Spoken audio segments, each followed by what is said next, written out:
All right, so today we're going to be looking at organelles. You'll notice here the same title, theme, unity and diversity. And so what we want to be thinking about for this section is what's the same about different organelles and what's different. And so organelle means little organ. And we're going to find a lot of these in eukaryotic cells. So we're going to be explaining today, what do certain structures inside cells do? And some of them are found in prokaryotes as well. So when we're looking at what kind of structures organelles have, we want to be thinking of how do these structures help their function. So ribosomes have no membranes. Most organelle structures do. Vesicles, rough endoplasmic reticulum, smooth ER, Golgi apparatus, and lysosomes, we're going to talk about what these do, have a single membrane. That should say single, they're not sing.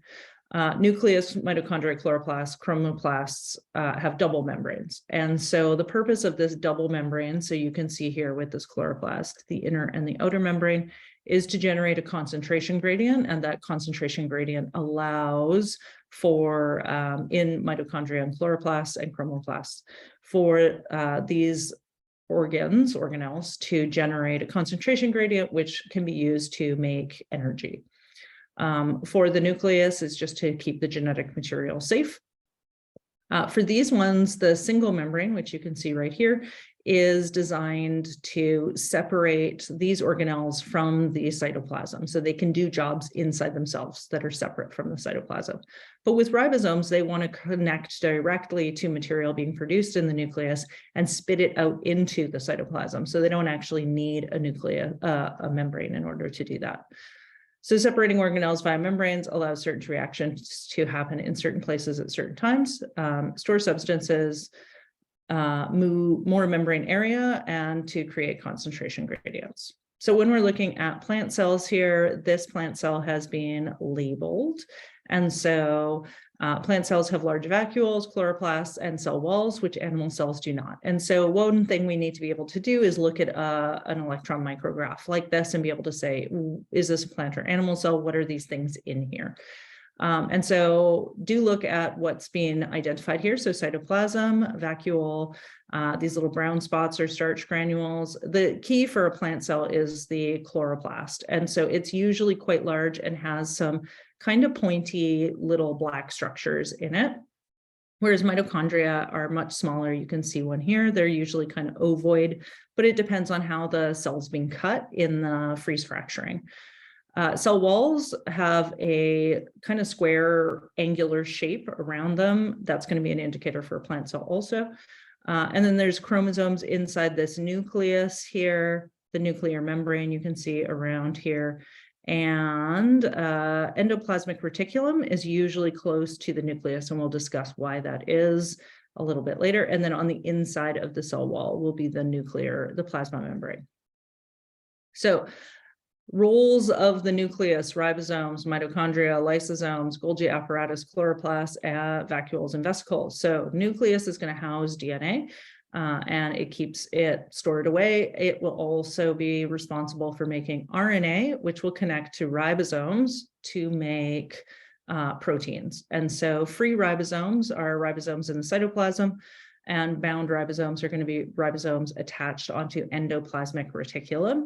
And that endoplasmic reticulum ribosomes are going to pump their proteins into the endoplasmic reticulum, which gets packaged up and then sent on to the Golgi body for processing. These ones are going to be used, these proteins will be used outside the cell, where ribosomes that are free are going to generate proteins that are used inside the cell. Mitochondria, you might have heard of this, known as the powerhouse of the cell. It's going to make energy from glucose. So that energy is called ATP. Lysosomes are small, little, we call them the trash cans. They have enzymes that break down waste products. And so you can't really see them. They would look somewhat similar to these starch granules that they have labeled here, but they would be smaller. Golgi apparatus. So the Golgi apparatus is a protein processing plant kind of thing. And so once the proteins have been made and shipped to the Golgi body or Golgi apparatus, they're going to be prepared and then shipped out of the cell. Chloroplasts take in sunlight to photosynthesize to manufacture their own glucose, and then also manufacture their own ATP to functionally make their own glucose. We'll talk about this in excruciating detail in HL content, but for SL students, you won't need to know much more than that. And then vacuoles and vesicles. Vacuoles are for storing things, and vesicles are for transporting things. So, as I just went through this, nucleus contains DNA, it controls the cell, it makes the proteins that we need for our bodies to function. Cell membranes allow materials to pass in and out of the cell, as well as in and out of the nucleus, as well as in and out of organelles. Mitochondria creates ATP from glucose, and ribosomes are going to make proteins. Vacuoles are going to hold or expel water and also digest foods. And vesicles are going to be packaging bags for shipping things in and out of the cell. The Golgi apparatus restructures our proteins before sending them out. So this here, it kind of looks like a flattened, I don't know, hamburger. When we look at it on an electron micrograph, they're going to be close to the endoplasmic reticulum. And so what's going on with the Golgi apparatus actually is there's two theories on how the Golgi apparatus works. This is more HL content. And we're not quite sure yet how it works. And so we're not sure if the endoplasmic reticulum, which has the proteins, sends little vesicles to the cis side and then just merges with the Golgi apparatus, or alternatively, if those same vesicles then bud off of the trans side of the Golgi apparatus. So yeah, we're just not entirely sure how the Golgi apparatus works at this point. Rough endoplasmic reticulum has ribosomes on it, and it packages up proteins that are sent to the Golgi body. So you could think of the endoplasmic reticulum kind of like a factory. So actually, I would actually say more like Amazon. So it's got all the stuff in there, and it's now packaging it to send it to a factory for processing to manufacture new things from the parts. And then the Golgi body, the factory will ship it out of the cell once it's finalized. Smooth ER, this instead of rough ER has the ribosomes on it, smooth ER does not. But you'll notice both of them are very close to the nucleus, and that's because RNA is coming out of the nucleus. It's going to connect to the ribosomes, and that RNA tells the ribosomes which proteins to make. Smooth ER makes lipids, steroids, and phospholipids, and it's going to store calcium. So smooth ER just doesn't have ribosomes on it. Lysosomes are breaking down waste, and cytoplasm is not an organelle because it contains many structures within it that have many functions, but this is where all of our reactions are happening inside the cytoplasm.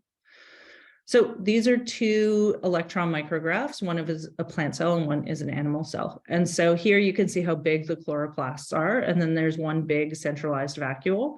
These here are mitochondria. And you can see it's kind of got an angular shape on the outside edge. So that is going to be the cell wall. Cell membrane is on the inside here. And that's about all that I can clearly see aside from the nucleus. In this animal cell, this is the nucleus here. It looks a bit different because the DNA isn't condensed, and so it looks kind of fuzzy on the inside. All of these little lines here close to the nucleus, these are endoplasmic reticulum. And so we have a couple of mitochondria. There's one. And when I look at it here, I'm looking for like a flattened kind of hamburger type shape. This looks like it's probably the Golgi body. Golgi bodies do tend to be a little bit closer out towards the outer edge of the membrane because they are shipping things out towards other cells. All right, so pancreatic cells. This is a pancreatic cell. Here we can see a nucleus going on. We have our mitochondria, and then we have a lot of endoplasmic reticulum going on. Up here is a Golgi body. And pancreatic cells are going to have a lot of ribosomes, a lot of endoplasmic reticulums, and a lot of Golgi bodies, because, as well as a lot of mitochondria, because they are pumping a lot of stuff out. they produce a lot of enzymes and hormones, and so which are both proteins. And so they're going to have to make those proteins and then ship those proteins. And so that's why it would need a lot of mitochondria to make energy for shipping, as well as energy to be making the proteins and processing the proteins. So to summarize, there's a variety of organelles in cells that have different types of membranes for different functions. Prokaryotes have different structures than eukaryotes. So in the case of prokaryotes, and we didn't really talk about this in our slides, but prokaryotes have ribosomes. They have cytoplasm. They have a nucleoid region, but they do not have Golgi bodies. They do not have endoplasmic reticulums. So nucleus, Golgi body, ER, ribosomes, lysosomes, vacuoles, vesicles, mitochondria, and chloroplasts are all things that happen in eukaryotic cells.